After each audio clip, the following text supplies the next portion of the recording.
Hi guys, so we're trying this out. We're doing two different live streams at the same time. Thank you guys for joining us, and we're just gonna start. We're gonna wait a little bit, and we'll give it a few seconds. Yeah, we'll give it. We're racing. Yeah, we're both on Periscope.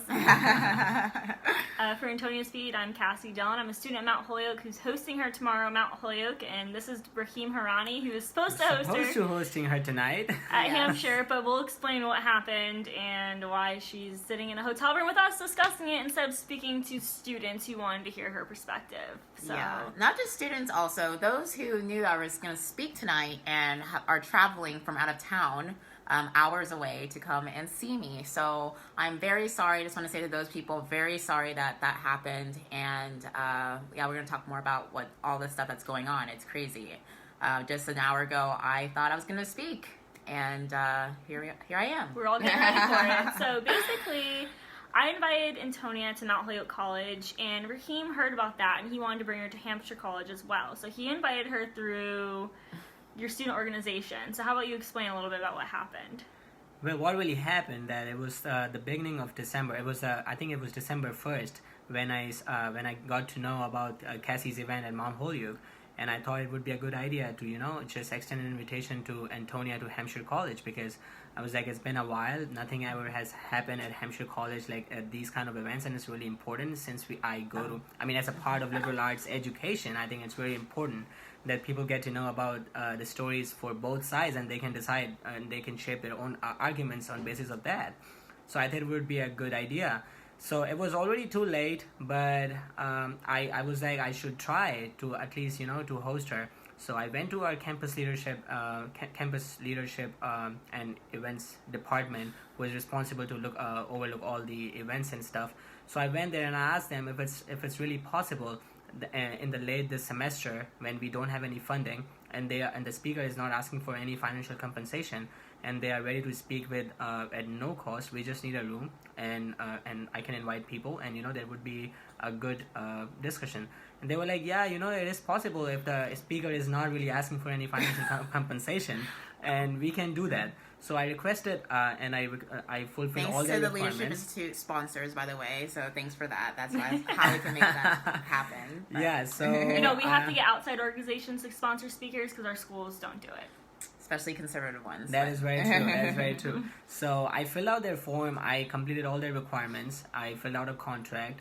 I uploaded her photo, and I titled it... a photo with two guns like this, two guns. By the way. And Kimber 1911's in your face. I titled it Women Empowerment and Second Amendment. So you can assume by the title, Second Amendment, and the picture with two guns, that it's going to be a political controversial event. But they approved it anyhow. After 2 days, I received an email that your event has been approved. I was happy. I wasn't expecting it.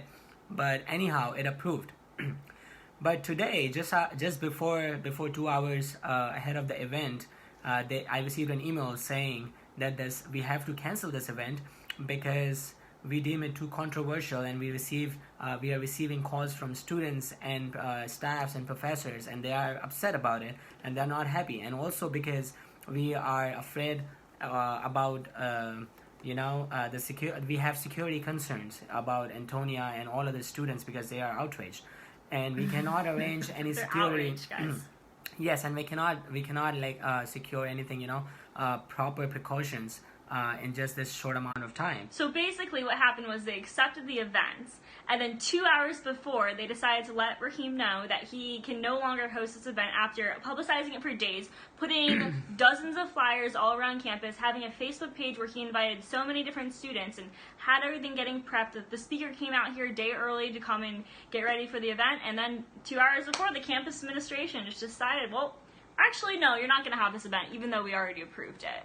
And yes. It's also telling because they said to him that, they didn't think it'd be a controversial event because it's titled female empowerment. Yeah, that's but right. It's only their type of female empowerment that's not controversial. Our type is completely not allowed. That's exactly, and that's why I started Empowered, because that is their version of empowerment, is everything except guns, right? Second Amendment's, that's a little bit too much power. That's a little bit too much power. And I guess I'm going to kind of give you my speech a little bit of what I was going to say tonight.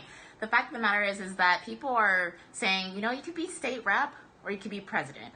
And people are choosing, you know what, but when it comes to power, I'm gonna choose state rep. Why would I choose power? Why would I choose, presidency when I can be able to do as many things I can possibly do? That's what being able to have a firearm allows you to do.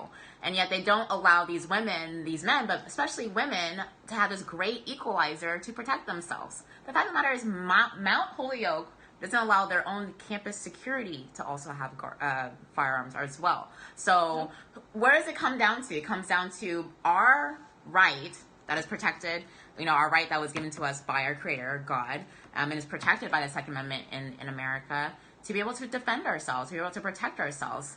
That's basically my message. And it's also, that's it. That's the controversial part of it. It's also super telling, because if you are not familiar with Hampshire College, let me give you a little rundown. I am sorry, Raheem, I'm going to trash your school. So Hampshire College is a small liberal arts school in Massachusetts that has 1,200 students? Around 1,600. It's 1,600. Okay. It's super hippie. There's a lot of marijuana there. There's a lot of farming. There's a lot of just okay. But anyways, they also don't have grades. There's no grades at Hampshire College. You just kind of go to class and your professor writes a review of you, right?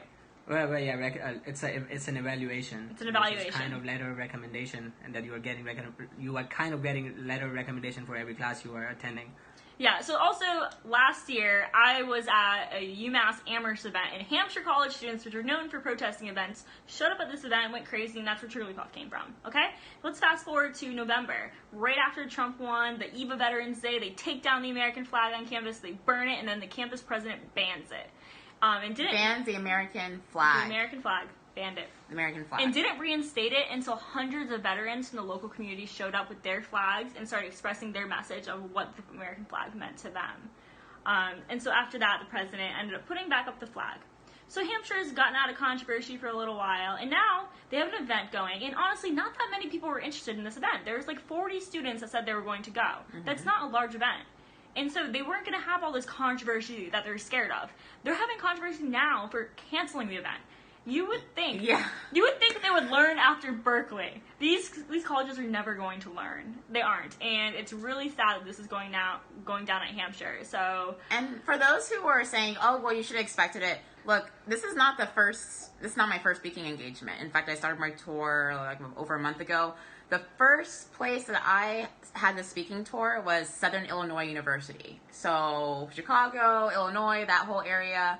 I'm not saying it's in Chicago, but still, it's Illinois, very anti-gun still. And then I also went to Yale Law and spoke. Yes, Hillary's alma mater. I spoke at Hillary's alma mater and talked about guns on campus and female empowerment. I actually had a pretty good reception from that as well. But here we are, and this is definitely a first for me. And the fact of the matter is also their reasoning behind it was just really bad. I'm actually going to read the email to you guys. Do you understand but what's before going you on? read it, I just want to say that it's really funny that how they did it, because they approved it first. Of course, they approved it. That's why I made the event and I was setting it up. Yeah, so on December 6th, he got an email saying, no. No, yeah, I thought it was today's December 6th. Yeah, no. So he got an email saying this event is approved. Absolutely approved, okay? And then he gets another email saying, I'm reaching out to you in regard to Juan's, am I saying that right? Mm-hmm. Yeah. Juan's event, which was scheduled for tonight, Women Empowerment in the Second Amendment. The contract request form that was submitted was denied because it does not have the complete information about the presenter. So he wrote a little paragraph about her, had the picture with her guns like this, and they said there wasn't enough information about her. They can't use Google, guys. Also, an event where someone is coming to campus to speak about the Second Amendment, which is very controversial, it says that. In quotes, subjects. Actually, I don't even think it's in quotes. No, it's not even in quotes. Would need to have an extra considerations and precautions to put into place, which cannot be done in such a short notice, after already approving it. Had there been a full description of the presenter and their background given in the event prescription, CLA would have been appended the event for further information. And could you also please explain why Junon is sponsoring an event of this nature when it's not associated with the group's mission statement? Yes. So apparently South Asian students cannot be pro-gun. Apparently. That's what this says. Well, my main concern was that you are just making all these excuses after first approving it and then canceling it. You could have just canceled it and not approve it at the first place if you had so many concerns about this group, which has nothing to do with politics. or pro-guns or whatever. Like, why did you even approve it at the first place? And now when I went there, I spoke with them and they were like, some other person approved it who was not aware of the event. And when we read it, we were like receiving calls and we were, very concerned and we were like getting a lot of pressure and we had to cancel it. Oh, the best part is the last line. It says, since a contract has not been arranged, this event is canceled as Hampshire cannot assume the risk this person is coming to campus without additional measures in place. You are dangerous. Exactly. And someone was saying that I'm my own security. I wish I do, but because I'm a law-abiding citizen, I'm not allowed to have a gun. I can't even have, we were talking about pepper spray and tasers. For most part, any self-defense weapon while I'm here on campus. So, and it's Massachusetts. So come on. So that's why I was on Fox this morning talking about the right, why it's so important to have natural reciprocity. And I'm so glad the House passed it. So that's awesome. But this is exactly what we're talking about, is the fact that people do not want you to protect yourself. And they don't want you to be talking about it. That's apparently, I think we're getting to a point where people might say that speech is more dangerous. I think, could you guys agree? We're getting there. I mean, we're getting there. So, especially on college campuses, and that is why I'm on college campuses speaking about this, because they desperately need it more than ever. Guys, I'm going to, you guys heard it here first, I'm going to Berkeley in California in March. Bless your heart. So this is going to be, I guess, first of many. But thank you guys for your support. And I want to throw one more thing out there. Two more things. First thing, a lot of people are always asking me, why should I care what these random colleges are doing? You should care because these college students are going to enter the workforce. You're going to be surrounded by these college students. Or we're going to have a very high unemployment rate because I wouldn't hire any of them. Let me just put this out there that you should care what's going on in our colleges. Even though Hampshire College is a private school, it still gets federal funds. Absolutely. So you guys do need to pay attention to these things. It's really important. And then also, we want to bring some more attention to this because we don't want Hampshire to get away with something else. So we're actually using a hashtag right now that's hashtag Hampshire Hates Freedom, hashtag Hampshire Hates Speakers, Hampshire hates the American flag. Yeah. They hate grading their students. Sorry, I don't know if you like your reviews. The First Amendment. They hate the First Amendment. They hate the Second Amendment. So we're using the hashtag. They hate female empowerment, apparently, Yes. because that's what I was talking about. They hate females. They hate females. If there are guns involved, especially guns. I mean, and they also are obsessed with talking about women of color. And I guess I'm not a woman of color because here I am wanting to talk about something, and apparently that's not good enough. Once for you them. become a conservative, you lose your woman card and your know. black card. You're now right. you lose your Pakistani Yeah. card. You lose your Muslim Am card. I white? I have not been a woman. I'm so white. I'm so Christian. I have not been a woman in a very long time, according to these people. So, sorry, all of our victim cards are now gone. So, if you guys could use our hashtag Hampshire Hates Freedom, that would be great. So, I see someone saying Hampshire hates women. I mean, that's not false. That's true. That's so. I mean, freedom, everything. But let's try to see if there's any questions. Come to Houston. Houston doesn't really like freedom too, so we'll see. But I will be going to Houston because I'll be competing in Miss Texas USA, so that is a thing. But when it comes to colleges, who knows what's going to happen. But yeah, we'll update you. So far right now, there's a lot of news outlets that are interviews. We're about to do some interviews. And but if you're in town, right now at least, I'm scheduled to speak at Mount Holyoke tomorrow. So Mount Holyoke College tomorrow, which is in Western Mass. It's open to the public. We are expecting a full house, so get there early. It starts at 7. It's in Cleveland, L2. Look at our campus map for that. It's open to the public. There'll be a Q&A, and it'll be a lot of fun. So come over to Mount Holyoke. Yeah, and if you're in Boston, Massachusetts area, I will be speaking at Harvard University on Friday.